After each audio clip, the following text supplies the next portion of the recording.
అదరగొట్టే కారం రంగు రుచి ఆచి కారం పొడి. సతాజ్ గద్దెల మీదకి సమ్మక్క కొలువు తీరడంతో భక్తుల సందడి మొదలైందనే చెప్పుకోవచ్చు. 3 రోజుల పాటు ఎదురు చూస్తున్నటువంటి రోజు రానే వచ్చింది. ఇప్పటి వరకు దాదాపు 60 లక్షల మందికి పైగానే భక్తులు దర్శనం చేసుకున్నారని చెప్తున్నారు. ఈ రోజు మరో 10 లక్షల వరకు కూడా దర్శించుకొని ఉన్నారు. అయితే గద్దెల మీద సమ్మక్క, సారాలమ్మ, పగిడిద్దరాజు, గోవిందరాజు నలుగురు కూడా కొలువు తీరడంతో భక్తులు 2 రోజుల పాటు దర్శించుకున్నప్పటికీ ఈ రోజు నలుగురు కూడా గద్దెల మీద కొలువు తీరడంతో భక్తులు మరొకసారి దర్శించుకొని తమ మొక్కుల్ని చెల్లించేందుకు వేలాది మంది భక్తులు వస్తున్నటువంటి పరిస్థితి ఉంది. ఒకవైపు క్యూ లైన్ లో రద్దీ కూడా మనకి కనిపిస్తుంది. బిగ్ టీవీ స్క్రీన్ మీద అమ్మవారికి కోరినటువంటి కోరికలన్నీ తీర్చేటువంటి సమ్మక్క సారాలమ్మ తల్లిగా కొలుస్తూ ఉంటారు. నిన్న చిలకలగుట్ట నుంచి ప్రభుత్వ లాంఛనాలతో సమ్మక్కని తీసుకువచ్చారు. గద్దెల మీద ప్రత్యేక పూజలు కూడా చిలకలగుట్ట మీద పూజల అనంతరం సమ్మక్కని రాత్రి ఆ గద్దెల మీద అమ్మవారిని ఉంచడంతో భక్తులంతా ఈరోజు దర్శించుకొని ఎక్కడి నుంచో వచ్చినటువంటి భక్తులంతా కూడా గత ఏడాదితో పోలిస్తే ఈసారి భక్తుల రద్దీ ఎక్కువగా ఉందనే చెప్పుకోవచ్చు. ప్రత్యేక క్యూ లైన్లు ఏర్పాటు చేయడంతో పాటు అమ్మవారికి అంటే మొదటగా క్యూ లైన్ లో ఎంటర్ అయిన తర్వాత సమ్మక్కకి మొక్కులు చెల్లిస్తారు. ఆ తర్వాత సారాలక్కకి, ఆ తర్వాత గోవిందరాజు, పగిడిద్దరాజు నలుగురికి మొక్కులు చెల్లించుకుంటూ ఉంటారు. ఎంతో ఘనంగా జరిగేటువంటి ఈ సమ్మక్క సారాలమ్మ జాతరకి ఎక్కడెక్కడి నుంచో ఊరు వాడ నుంచి కదిలి వస్తుంటారు కుటుంబ సభ్యులతో. అయితే ఇప్పటికే గూడారాలను ఏర్పాటు చేసుకున్నారు. ఈ రోజు సాయంత్రం వరకు ఇదే రద్దీ కొనసాగుతుంది. ఎంతో సరదాగా జరుపుకుంటాము కుటుంబ సభ్యులతో వచ్చి అని చెప్పేసి అటు భక్తులు కూడా చెప్తున్నారు. ఎందుకంటే వారం రోజుల నుంచే ఈ భక్తుల తాకిడి పెరుగుతూనే ఉంది. ఈ రోజు మరింత పెరిగే అవకాశం ఉంటుంది. సాయంత్రం అయ్యేసరికి ఇంకా భక్తుల రద్దీ ఎక్కువగా కొనసాగుతుంది అని చెప్తున్నారు. ప్రత్యేక క్యూ లైన్లు అంటే గతంలో సమ్మక్క సారాలమ్మని దర్శించుకోవాలి అని అంటే ఒక్కసారిగా క్రౌడ్ భక్తులు అనేది రద్దీ పెరుగుతూ ఉండేది. కానీ ఈసారి ప్రత్యేకంగా క్యూ లైన్లు ఏర్పాటు చేయడం వల్ల ఒక్కొక్క క్యూ లైన్ అంటే మొత్తం 3 క్యూ లైన్లు కనిపిస్తున్నాయి. ఆ క్యూ లైన్ల నుంచే తమ మొక్కుల్ని చెల్లించుకోవడము, ఆ బంగారాన్ని సమ్మక్క సారాలమ్మకి ఎంతో ఇష్టమైనటువంటి ఆ బంగారాన్ని సమర్పించి తమ మొక్కుల్ని కూడా చెల్లించుకుంటూ ఉన్నారు.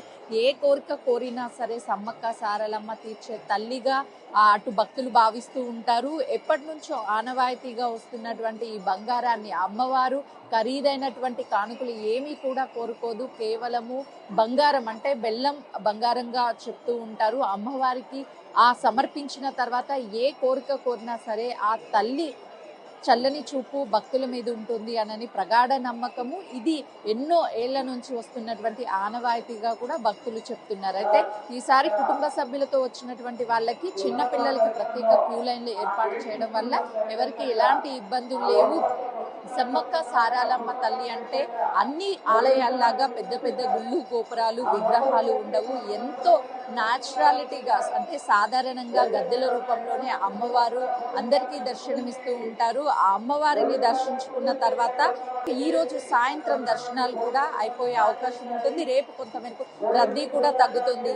సాయంత్రం వరకు దర్శనాలు చేసుకున్నటువంటి వాళ్ళంతా కుటుంబ సభ్యులతో ఆ గూడారాల వద్ద ఒక పండగ వాతావరణం కనిపిస్తుంది. అమ్మవారికి మొక్కులు చెల్లించిన తర్వాత ఆనవాయితీగా వస్తున్నటువంటి అంటే కొంతమంది కోళ్ళని కోస్తారు, మేకల్ని కోయడం, ఇలా అమ్మవారికి సమర్పిస్తూ ఆ తర్వాత వంటలతో కూడా తమ కుటుంబ సభ్యులంతా కలిసి ఎంతో సందడిగా ఈ 4 రోజుల పాటు మేడారం మొత్తం భక్తుల రద్దీతో పాటు ఒక సందడి వాతావరణం ఉంటుంది.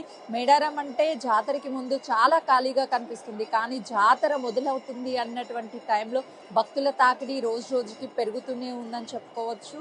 ఈ రోజు ప్రత్యేకించి అమ్మవారి సమ్మక్క సారాలమ్మ, గోవిందరాజు, పగిడిద్దరాజు అందరూ ఒకేసారి దర్శనం ఇవ్వడంతో 2 రోజుల దర్శనం చేసుకున్న వాళ్ళు కూడా ఈ రోజు కూడా దర్శనం చేసుకోవడానికి మరొకసారి రావడంతోనే భక్తుల రద్దీ పెరుగుతూ ఉంటుంది. ఎక్కడెక్కడి నుంచో దూర ప్రాంతాల నుంచి, కేవలం తెలంగాణ రాష్ట్రం నుంచే కాకుండా ఆ ఇతర రాష్ట్రాల నుంచి కూడా భక్తులు వస్తూ ఉంటారు. మేడారం అంటే ఆ భక్తులు ఒక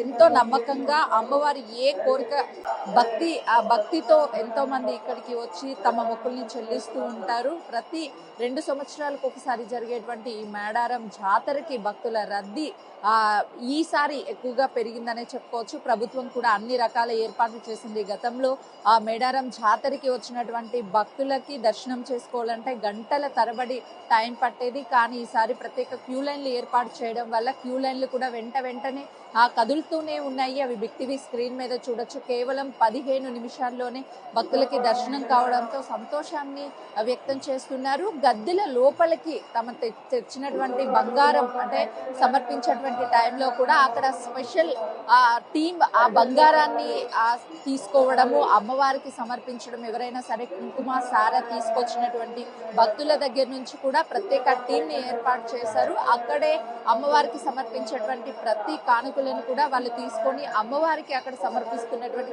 విజువల్స్ కూడా బిగ్ టీవీ స్క్రీన్ మీద చూడొచ్చు. గతంలో ఎన్నడూ లేని విధంగా భక్తుల తాకిడి కనిపిస్తుంది. ఒక్కొక్క క్యూ లైన్లు కూడా భక్తులతో కనిపిస్తున్నటువంటి క్యూ లైన్లు మనం చూడొచ్చు. దాదాపు రోజు సాయంత్రం వరకు ఇంకా క్రౌడ్ పెరుగుతుంది కాబట్టి పోలీసులు పూర్తి బందోబస్తుని ఏర్పాటు చేశారు. క్యూ లైన్లకు వెళ్ళేటువంటి భక్తులకి దగ్గరుండి పోలీసులు బెటాలియన్ టీం అంతా కూడా ఈ ఆలయ ప్రాంగణం చుట్టూ వచ్చేటువంటి భక్తులకి రక్షణ కవచం లాగా ఉన్నారని చెప్పుకోవచ్చు. 2 మార్గాల ద్వారా అంటే భక్తులు మొత్తం 4 క్యూ లైన్లు ఏర్పాటు చేశారు. ఒకవైపు గుడి వైపుకు ఉన్నటువంటి ఈ రోజు అమ్మవారిని దర్శించుకొని మొక్కులు చెల్లించేటువంటి వాళ్ళకి నలుగురు కూడా అంటే సమ్మక్క సారాలమ్మతో పాటు పగిడిద్దరాజు గోవిందరాజు దర్శనం ఇవ్వడంతోనే ఈ భక్తుల తాకిడి ఎక్కువగా పెరుగుతుంది. ఈ రోజు సాయంత్రం వరకు కూడా భక్తుల రద్దీ, అదేవిధంగా భక్తులతో ఈ మేడారం అంతా కూడా ఒక సందడిగా మారుతుందనే చెప్పుకోవచ్చు. సత్తాస్.